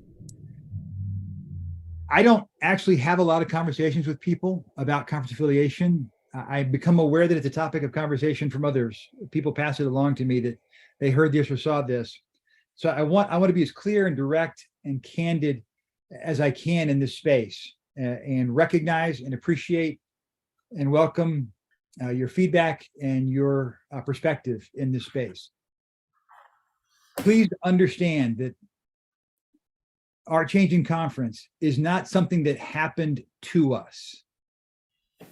This is a decision that we made based on our commitment to seek athletic excellence in every way, place, shape, or form that we can. We are, and will continue to be, we will continue to chase athletic excellence in every way that we can. And so when I hear questions about why are we where we are from a conference affiliation perspective, what I don't ever hear is, why aren't we in a more challenging academic conference? Why aren't we in a more athletically competitive conference? Why aren't we in a conference that has a better revenue sharing program? Or why aren't we in a conference that has access to bigger media markets? Or why aren't we in a conference that has stable and growing membership and predictable growth? I don't hear those questions because I think we know the answers to those. The question that I do hear when it comes back to me is, how does moving out of our historical conference change or impact our identity, our culture, our game day experience, who we are? And so that's the piece that I'd like to spend a few minutes talking about, if we could, because again, the academic excellence, the athletic competitiveness, the revenue sharing program, the model, the media markets, I don't think any of those are questions for us. I do think we have some questions about our identity as an HBCU. And so I'd like to spend a few minutes talking about that. And I recognize that I have some inherent limitations, which is why I need your help to make sure that we don't lose anything important in this exchange. So again, This is not something that happened to us. We deliberately set out and will continue to seek out opportunities to compete against the best in every way that we can. We are striving for, seeking after excellence. And so we are going to continue to do that in every way that we can. What we did not and will not and have not done is do anything that will compromise our values, our identity, our core principles, our culture. So that's the piece that I need your help on as you provide feedback, because I want to make sure that we don't lose that. And this is bigger than your game day experience. This is bigger than your tailgate. This is bigger than who you sit next to at a game. This is a conversation about who we are and our brand and our reputation. So I am less worried about us losing our identity than perhaps some of you are.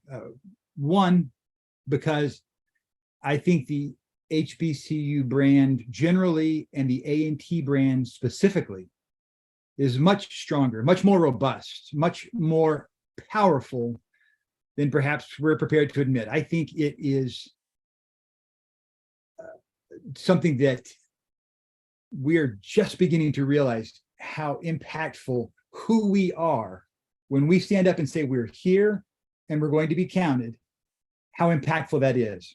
I think we run a much greater risk, not of losing who we are, but of being appropriated. I think people are going to try to imitate us, try to copy us, try to impersonate us, because they want to be who we are. They want to be what they see when they come to A&T.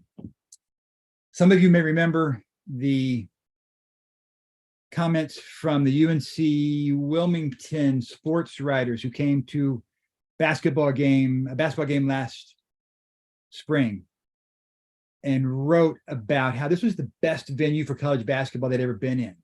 The atmosphere was electric. I was there. It was incredible. It was so much fun. I'm getting emails now from the conference office saying, we're going to put A&T on our CBS broadcast, on our linear broadcast, national CBS broadcast for a basketball game, because we want everyone to see what happens in Corbett. And so they say, help us pick the game, help us pick the time, make sure we have the students there, because what we saw last year, we want that to be shared with everybody. So I think we have a much greater worry about appropriation than we do about attenuation or losing who we are. People want to be who we are. We've known that. We see that. Now, again, I have limitations, so I want you to continue to help me make sure that I'm not missing something important. We are going to keep chasing excellence, wherever that takes us. And we're going to play and compete academically and athletically with whoever is the best. And I don't know how far we can go, but I know we're not there yet. We haven't hit the ceiling yet. We're going to continue to push. We're going to continue to fight. We were in a situation previously that was comfortable. It was, relatively speaking, easy. We were winning 8, 9, 10 championships a year. The only place that, you've heard this before, the only time easy precedes excellence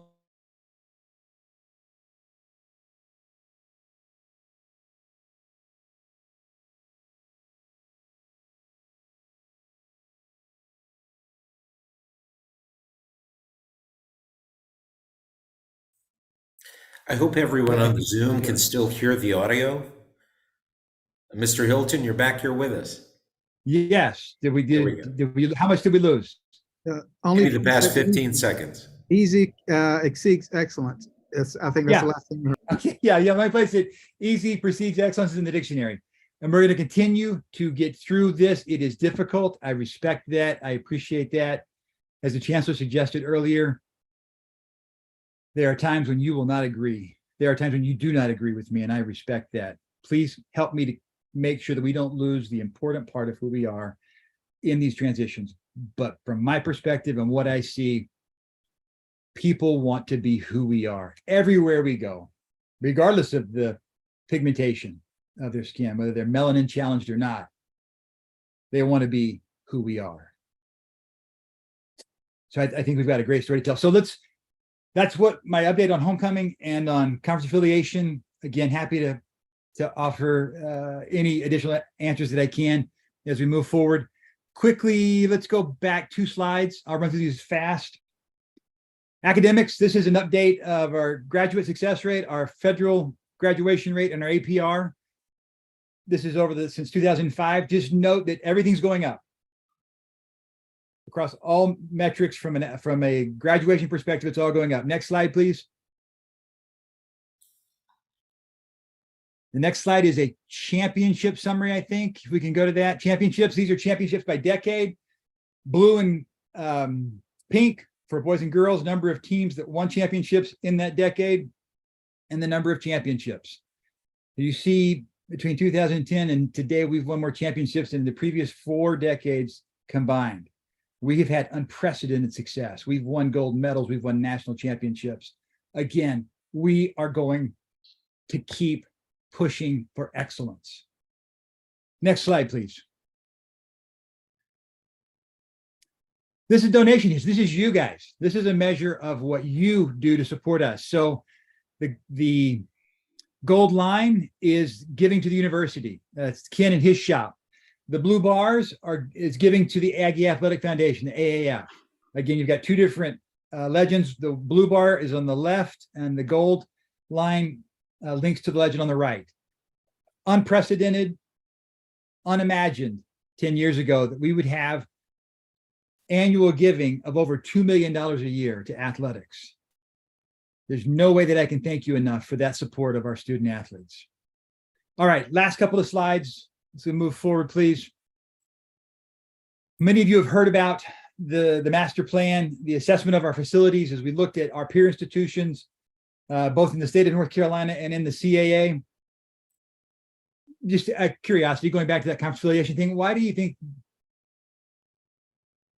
we went from colonial to coastal in the CAA? Just think about how that happened. If you don't think we have an impact wherever we go. So Sasaki, the leading international architectural design firm in athletics facilities for college campuses. They came and looked at our campus, our athletic facilities, evaluated us again across our UNC system peers and our CAA peers. Next slide, please.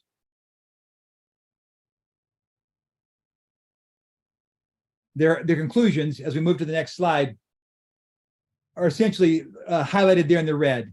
In general, a majority of A&T's athletic and team support facilities are undersized and in need of modernization. They're small and they're old.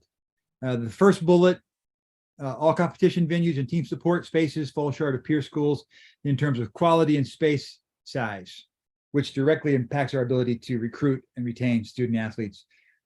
We'll talk about the transfer portal in another time. But let's go to the next slide, the final slide here, Todd. And I will not walk through this and we won't move it quickly, but this is every facility that we have in athletics and the changes that we're going to make over the next 8 to 15 years. 2 different phases, 23 through 30, 31 through 37, 30 to 38.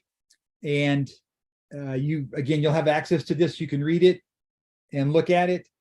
We are going to make these changes as rapidly as we can so that we have the ability to compete effectively as we recruit top-notch academic and athletic student athletes so that we can continue to graduate and win championships.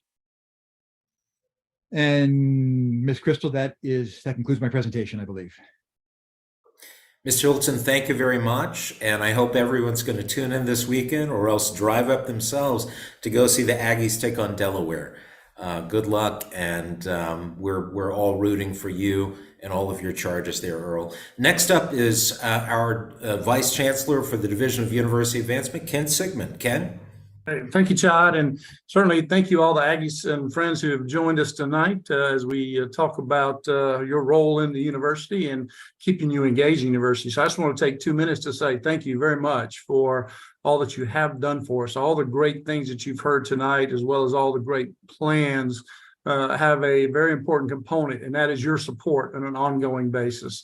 And so thanks to you, we've continued to maintain the momentum we gained in the campaign for North Carolina A&T State University last year.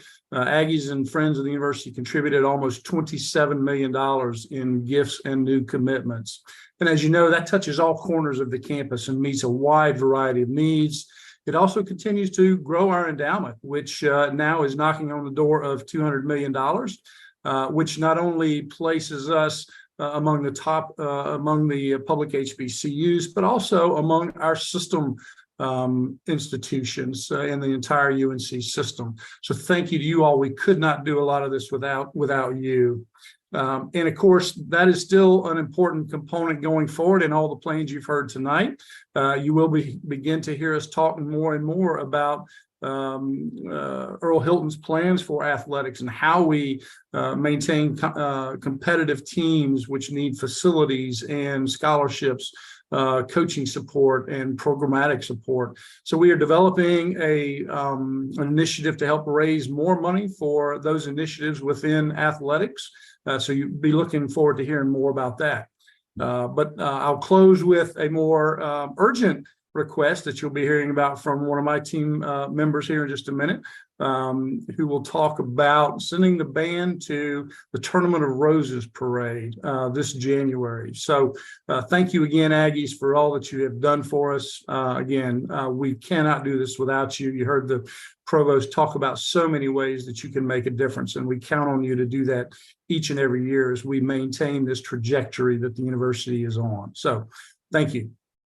Thank you, Ken. And as he just referenced, we have a lot of bright spots in the current 2023-24 academic year, but one of the brightest is the fact that the Blue and Gold Marching Machine will be featured at the upcoming Tournament of Roses, the Rose Bowl Parade in Pasadena this next January. So to tell us a little bit more about that and about how you can be involved is Bridget Williams, our Executive Director of Leadership and Annual Giving. Bridget?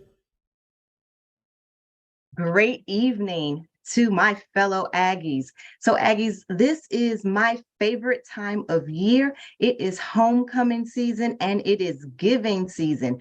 You have heard about all the wonderful things that are happening here in Aggie land, and they've already set the stage for us to talk about our Blue and Gold Marching Machine. But before we get to that, I want to talk to us about our goal for our homecoming challenge, the greatest donors on earth. If you can go ahead and rest the slides. Thank you. So our goal this year is for 1,500 donors.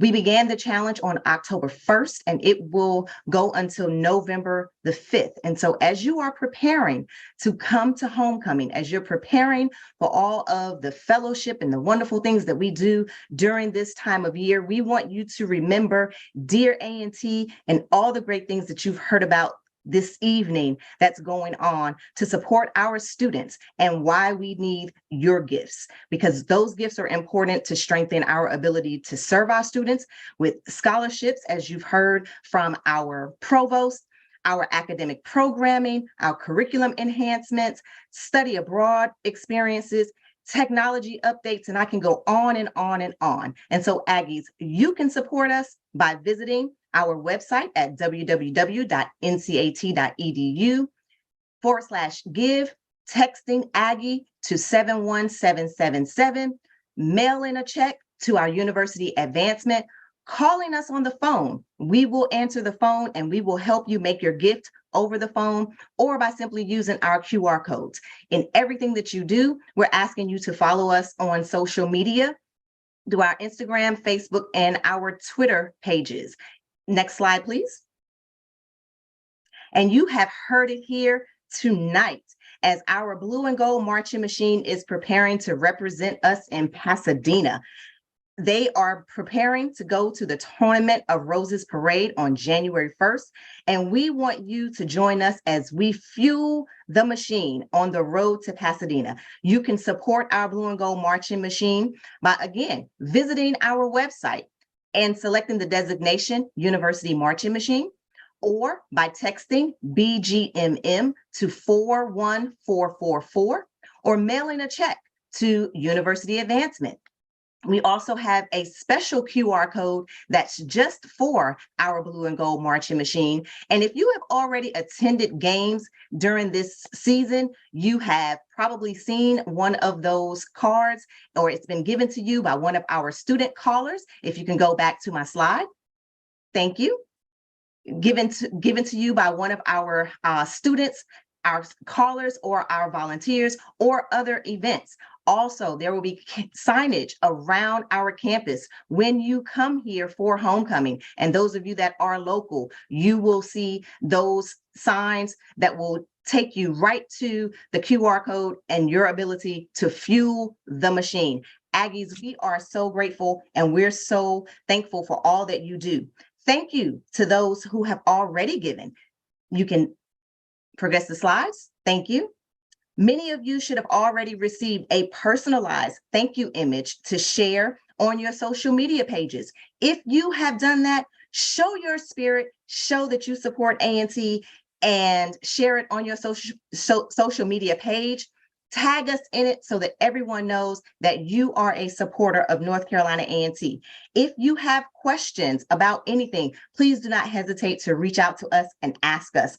We will help you any way that we need to. Aggies, we need you to help to drive our support for North Carolina A&T, driving our future, fueling our dreams, and leaving a legacy that is going to revitalize our community for generations to come. Aggies, thank you so much. Join the challenge and join us in fueling the machine. Thank you, Bridget. And what an exciting university it is that we represent here tonight. I can't think of many others that would have a vice presidential visit in one semester and then a visit to the Tournament of Roses the next semester. So good on all of us, and let's take full advantage of this great opportunity that we have in the limelight this year. We're now going to get to as many questions as we can. I think a great many of you have seen probably that we have more than 70 questions in the Q&A, plus others that were submitted in advance. So without any further ado, let's get to as many of those as we can. We'll take the first one here, which is on funding. And Mr. Pompey and Chancellor Martin, I'll throw this to both of you. This is one of many questions that ask, is there a plan for the state of North Carolina to fully compensate A&T for the estimated billions in underinvestment that we should have received as a land-grant university? And Chancellor, I'll pivot to you first on that. Thanks very much, Todd, and certainly a great question. No, there are no plans for the backlog of $2 billion to be appropriated to North Carolina A&T. And I don't anticipate that's going to be a plan for any state that is now in arrears in funding its 1890 land grant institution in a comparable way it has funded its 1862 over the decades. What we have resolved in significant levels of conversation with the board of trustees, as well as with the president and members of the board of governors, is there are options here. One is to sue the state of North Carolina. We've all agreed in many ways, although Florida students have sued the state of Florida for inequitable funding of FAMU. There has been some consideration of students at Tennessee State suing the state of Tennessee for a lack of equitable funding for Tennessee State compared to the University of Tennessee of Knoxville. We've also seen the evidence that when alumni, the NAACP, or other groups, alumni groups, et cetera, have sued the state of the HBCU for lack of or inequitable funding, those legislators have fought those lawsuits for long periods of time, decades, with minimal levels of financial resolve coming out of those legal interventions. It further exacerbates the relationships that exist between the alumni and the constituency of the university and the boards with the legislative representatives over time. So nobody wins, unfortunately, in the conversation in terms of lawsuits. And I don't anticipate based on the evidence we have seen, that a lawsuit would change the outcome in this case. $2 billion is a substantial portion of the state of North Carolina's budget. And even if the state elected to provide some level or portion of the $2 billion going forward, that strategy then fits well within the framework of what we're seeking to accomplish with the president, the board of governors, the legislature, and the governor of the state of North Carolina to ensure that we see an elevated level of ongoing funding that supports our university with continuation dollars, not one-time dollars that tend to come out of these kinds of disputes, but ongoing recurring dollars that build over time that will continue to support our university. When you look at the appropriations for our university, for example, this year, with recurring funds and non-recurring dollars compared to the recurring dollars and appropriations for other UNC system campuses, we have gotten the lion's share of new and additional dollars for our university because of the growing interest and commitment to seeking to bring some level of positive support and investments in North Carolina A&T going forward. And we're going to continue to advocate for and push that agenda for our university. And that's the approach we've taken. And we believe will bear a more substantial fruit and support for our university in the long term. Robert, any additional comments you think you'd like to add to that? No, Chancellor, did an excellent job. All right, thank you, Chancellor. And let's stick with you, Chancellor, for just another moment. One of our questioners asks, you mentioned that your retirement from North Carolina A&T was the most difficult decision of your professional career. What was the most significant factor that made this a difficult decision? And as an alumnus, how do you plan to stay engaged with the journey to R1? The reason it was so difficult was, one, is because of my significant passion and a commitment to this university that I love so much, and the enormous support that we have received from all of our constituency, from our board to our senior staff, to our campus community, the outstanding students we serve, our exceptional alumni, the business community and others who are rallying around the significant support for our university and what I would characterize as the remarkable accomplishments we together have achieved for our university during the past 15 years. And quite honestly, even more so, the substantial opportunities for the future of our great university. Wanted to continue to be a part of that, working with these outstanding colleagues around this Zoom meeting that I engage with every day. It's difficult. I care about them and their futures. I care about our students. I care about the opportunities to continue to position North Carolina A&T as a significant thought leader in addressing some of the challenging issues that impact Black and brown people all over the world, and in particular, right here in East Greensboro, North Carolina. Solutions we have been taking advantage of and creating that are demonstrating the significant and continuing impact of our university. That makes it difficult. Now, I will certainly continue to be involved and engage with the university. David and I will continue to live in the Greensboro community. And will say to you, I must ensure that I am making provisions to enjoy my family and life. But while doing so, we'll continue to be involved in the life of the university and the life of East Greensboro, Greensboro and Piedmont Triad community in particular. And so we will find ways to ensure that we're remaining in touch. I saw one of the questions that suggested, am I thinking about the possibility of returning to teaching, which I love very dearly, and engaging students in their classrooms. So that's not off the table with the opportunity, as I've had discussions with Dean Lester Teasley very recently about the possibility of teaching electrical engineering courses again on our campus, both undergraduate and graduate. So who knows what the future holds. Thank you, Chancellor. Let's move over to Mr. Pompey for this one.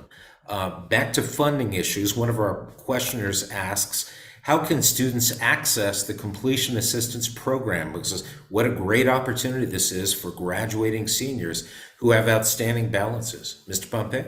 Thank you, Todd. We'll be working with financial aid very closely on that. The program for us is around $250,000 that will be allocated as a university. It will be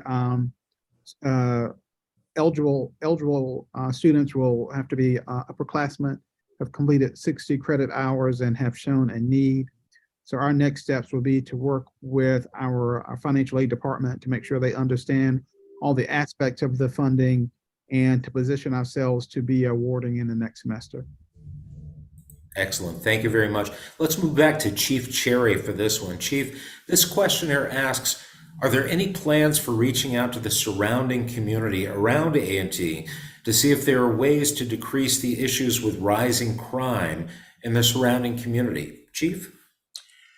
Yes, well, some of the initiatives, as the Chancellor mentioned earlier, is reaching out to Chief Thompson and with the Greensboro Police Department as well as the Sheriff's Department.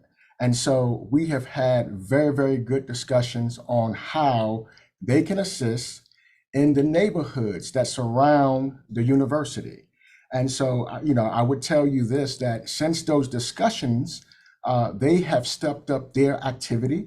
They have stepped up their patrols around the university at the various apartment complexes in the area. We've had discussions about setting up additional preventive patrols, checkpoints from time to time in those local areas, as well as strengthening their neighborhood watch programs. And so these are just a few of the initiatives that we have discussed, and many of them they have moved on already, because we realize that our students, they live in apartments that are adjacent to many of these areas. And so I've also directed my staff to be more intentional about patrolling those areas too, because part of our job is to make sure that we beat back anything that tried to encroach upon the university and upon our students as they move about the campus community, as they move about the greater Greensboro community. We've been intentional about that, and so we will continue with those discussions as we move forward. Thank you, Chief. One of our questioners asked, will there be opportunities to attend open forums to hear from finalists for the chancellorship or to replace our #1 chancellor and fellow Aggie? The answer to that is yes, there will. But in the meantime, until those opportunities are announced, you should go to the A&T website and search for Chancellor Search. That will take you to the page for the Chancellor Search timeline, and especially for a public input survey. Chancellor mentioned this earlier, that will give you an opportunity to make your voice heard in the Chancellor Search for the next chancellor to replace Chancellor Martin. So please make sure you go to that webpage and put in your thoughts on what we need to know about choosing the next chancellor for North Carolina A&T. Mr. Pompey, let's move back to you just for a moment here for two questions on facilities. First of all, when is Price Hall scheduled to be renovated? And secondly, do you anticipate demolition of Noble Hall, including nursing, in the new health sciences building, or will you keep nursing freestanding? Sure, thank you. Todd, the Price Hall, if I had my preference, I would build a new Price Hall.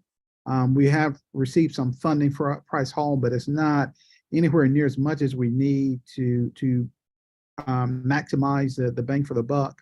But what we will do in the meantime over the next 18 to 24 months is that we will provide some infrastructure type renovations to Price Hall. As far as Noble Hall is concerned, my Aunt Evelyn was a proud graduate of our nursing program. She would never forgive me if I demolish Noble Hall. But the good news is our College of Health Sciences, that's our #1 priority from a capital standpoint. We received some funding, approximately $2 million to start programming for a new building that we'll start working on within the next year. And the nursing program will all be housed within that building. Great, thank you, Mr. Pompey.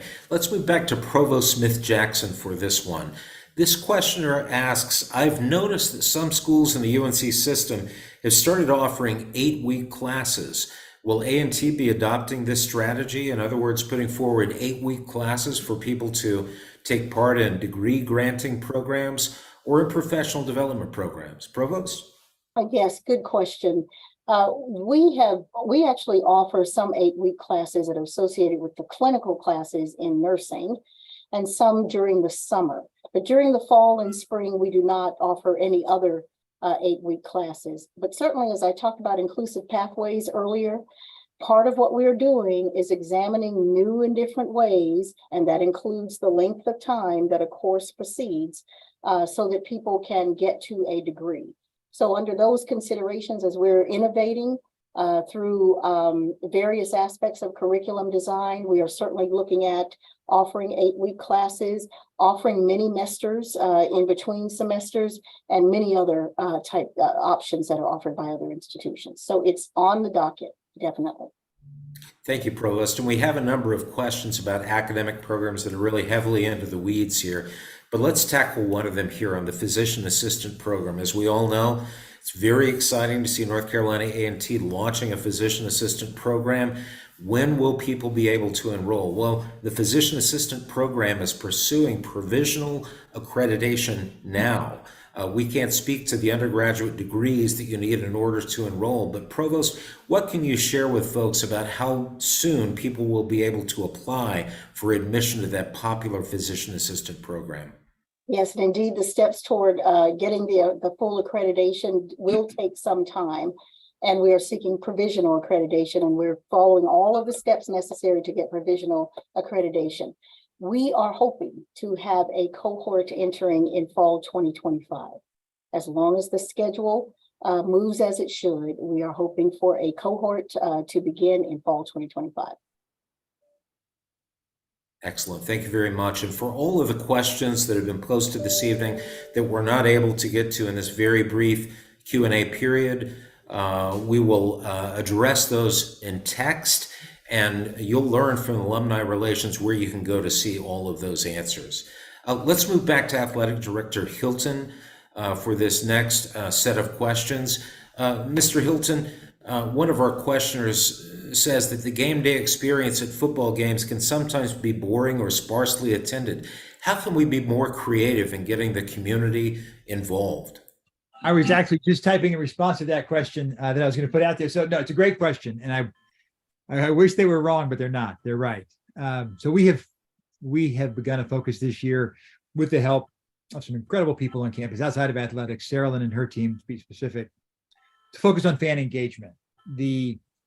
The activity we had at our last home game with the cancer awareness and all of the health screenings and that focus, and how that was tied into everything with the band and with the teams and the fans and their pink, was part of that fan engagement process. The Grill Master contest that we're going to have next week on the 21st, we're going to have Mo Cason come in and see if we can crown an Aggie Grill Master at the game, is part of our fan engagement initiative. We've got a state fair planned for our last home game of the season. We're going to be more intentional in how we use our video board so that it is coordinated with what's happening in the box, what's happening on the field, and what's happening with the cameras, so that there is a sense of being at an event, at a production, not just a contest, not just an athletics game, but a production. That we are moving in that direction. We're also introducing some scan codes that are going to be posted all across the stadium. I hope that they will be in place by the 21st, by our game against Richmond, where fans can take a picture of this code, and it will tell us in real time where they are in the stadium, and they can tell us what the problem is. We're out of toilet paper. We have a long line at this concession stand. We have a problem with security in this part of the bleachers. It will give us real-time information, and the people who are responsible for responding to those will get those alerts in real time, and we'll be able to address them on the spot, as opposed to waiting till Monday or Tuesday to get an email saying, I was at the stadium on Saturday and had this happen to me. And so all of those are part of our increasing efforts to improve our fan engagement experience. Now, what we're doing at football, we're going to translate to basketball, because Corbett, we already have a significant advantage there. We have a great atmosphere, but we can be better. Again, it's a production, it's an event. And so how do we fully capitalize on the advantages that we have in our stadium, in our arena, to provide the support for our student athletes, the competitive advantages that we want and need as an institution. So more to come on that. Again, I wish she was wrong, but she's right. We have work to do in that space. Thank you, Mr. Hilton. And we'll stick with you and Mr. Pompey for this final question. We're down at 9 o'clock. We want to be mindful of everyone's time commitments. And so the final question is this: will $9 million be sufficient to fully renovate Memorial Stadium? I thought I saw a news report on Fox that it might be in the neighborhood of $20 million to get this job done. And how will this affect the new softball stadium that's being shown in planning? Right. So 9 million will not be enough. This is definitely going to be a phased approach. That 9 million doesn't include what we're going to do with softball, where we're going to relocate softball there. It doesn't include the hitting and batting cages and centers and all the things that we're going to do. So it really will be, when it's all said and done, a tremendous baseball, softball complex for our student athletes. Mr. Hilton, anything you'd like to add? Amen. No, he's exactly right. As if there's any surprise to that, we're talking about money. So he's obviously exactly right. It's a phased approach. 9 million is about half what we need. It's going to be very exciting when we're finished. Excellent. Well, I want to thank all the Aggies for the great questions. It's always a great dialogue here on these town halls. And please look forward to us posting some textual replies to some of the questions that we couldn't get to live tonight. And so to take us out, I want to turn it back to our Associate Vice Chancellor for Alumni Affairs, Crystal Boyce. Crystal? Thank you so much, Todd. I appreciate everyone joining tonight. The engagement has been wonderful. Hope you have learned more about your beloved alma mater. I do want to turn it over to our new Board of Trustees chairwoman, who also serves as chair for the Advisory Council on Alumni Relations, and allow her to give us a few words before we officially close out. Trustee Gatlin. Good evening, Aggies. Thank you for hanging in there with us this evening. This was a wealth of information that was provided to all of you. As you know, you, our alumni, are our best representatives for our illustrious university. So thank you for soaking in all this great knowledge. And please do be our boots on the ground to spread all of the good news about the great things that are happening in Aggie land. I hope that all of you have a wonderful evening. Thank you so much. We do have the greatest alumni on earth, and we look forward to you joining us at the greatest homecoming on earth in just under 17 days. Hope you all have a wonderful night, and Aggie Pride